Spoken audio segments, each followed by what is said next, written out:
Picture this, a thick cut of pork, perfectly coated in some panko, deep fried and juicy and absolutely delicious, served with the fluffiest rice you've ever dreamed of.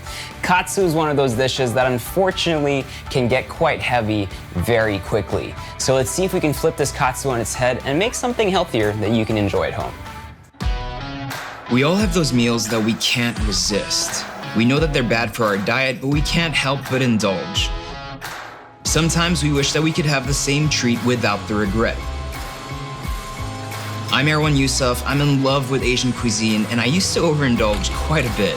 I've drastically changed my life and health by taking charge of my diet, and I'm gonna see if I can lighten up these traditional favorites to give you the flavor without the guilt.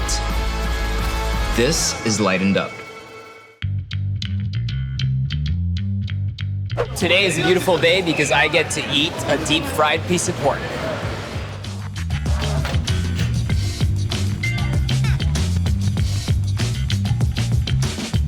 What makes katsu different from all other cutlets that you might find around the world is really kind of like that airy crust. The panko is super fluffy and bready compared to the ones that you might find like in stores that's already deep fried. This one is nice and soft. So now that everything is dredged properly, you're gonna fry it, right?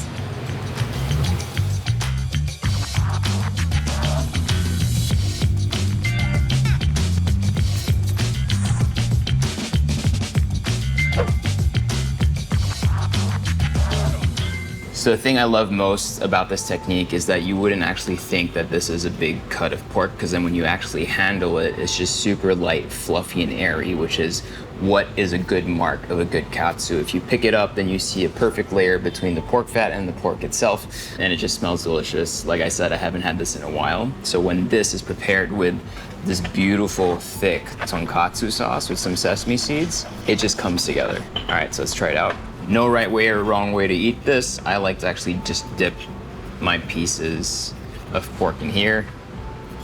I'm not the best with chopsticks, so please don't judge me. I'm not gonna lie, this one's gonna be an actual really tough one, but after I eat a couple more pieces, let's go back to the kitchen and try to see if we can lighten this whole thing up. So good. A tonkatsu will set you back about 500 calories, has lots of fats, lots of carbohydrates. Obviously, you need to eat it with rice. It's something that's deep fried and obviously wouldn't be great for your cholesterol levels. Obesity, though, is not a huge problem in Japan, and that's because they've mastered something most of us struggle with every day, and that's balance. They eat a huge variety of ingredients and meals during the whole month, and they eat small portions frequently throughout the day, which is a fantastic way of living. Today, we're not going to really be making a torikatsu just so that we can kind of bring down that fat content overall in the dish. And we're going to be making some smart little substitutions as we go. So the first thing we're going to do is toast some almond meal with some panko and a little bit of olive oil. So obviously here we're replacing the all-purpose flour you'd usually have in the dish with some almond meal, higher proteins, good amount of fat, very nutritious kind of ingredient. And we're toasting it because we're not going to be deep frying it, we're oven baking it.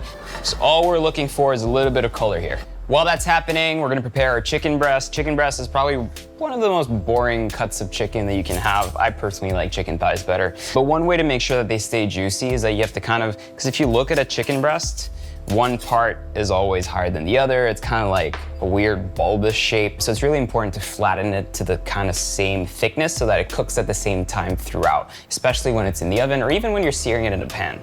So I'm gonna put that in this bag here. Our panko almond meal is ready. You'll see that it has kind of like a nice golden color to it. I'm gonna put that on a tray here right next to the raw almond meal. And we're gonna use this as our coating station. Crack 2 eggs. So you might be wondering why we're using almond meal versus regular flour. It's just so to give an option to people who are trying to stay away from gluten. Honestly, I don't personally try to stay away from gluten. I think the world of nutrition is a very confusing place. Sometimes I feel like nutritionists get together yearly and then just discuss how they can confuse the public more. You'll find nutritionists that don't agree on the same thing. So it's a very kind of tough world to navigate, especially with all the information that we have today. So I always say try to find something that works for you. And personally, I like using substitutes like this because I just find that it works for my body. So all it takes is experimenting, and then when you're cooking at home, it's just, taking note of what you're cooking, see how your body reacts, and then the next day try something different. Almond meal, then we're gonna go into our egg wash, into the panko. This is how the guy was doing it. It was really like kind of pressing it down.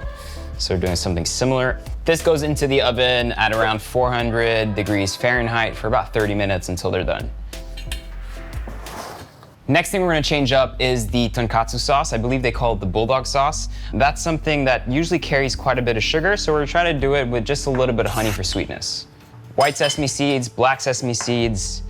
We're just grinding that into like a coarse ground, just like that. To that, we are adding a little bit of soy sauce, our honey, some tomato paste. A lot of times in katsu sauce, I'll find ketchup, but ketchup already has some sugar in there, so tomato paste is a safer bet. And finally, the ingredient, I always struggle saying Worcestershire. Blend that all together.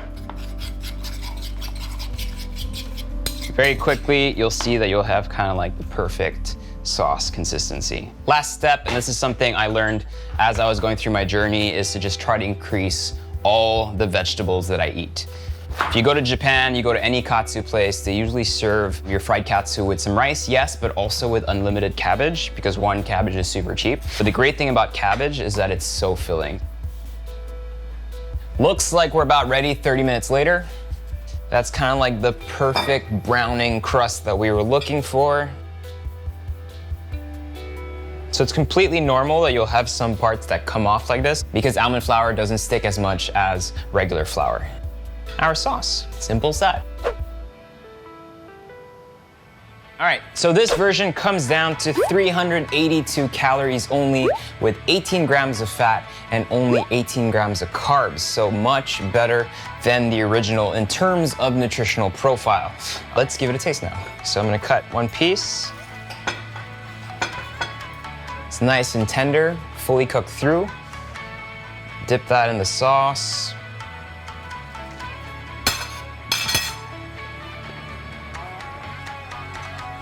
It's very tasty. Honestly, comparing it to the original, baked versus deep fried, massive difference. I'm not gonna lie to you guys. So for those moments where you're really itching for something deep fried and coated in breadcrumbs and something you're very used to in terms of comfort, this is actually a pretty good recipe to go to because it does satisfy that itch a little bit. And it's really easy to make, 30 minutes cook time, 30 minutes prep time only. So within an hour, you have a beautiful, healthy, tasty meal in front of you. And if there is a moral to this story, it is find balance in your life.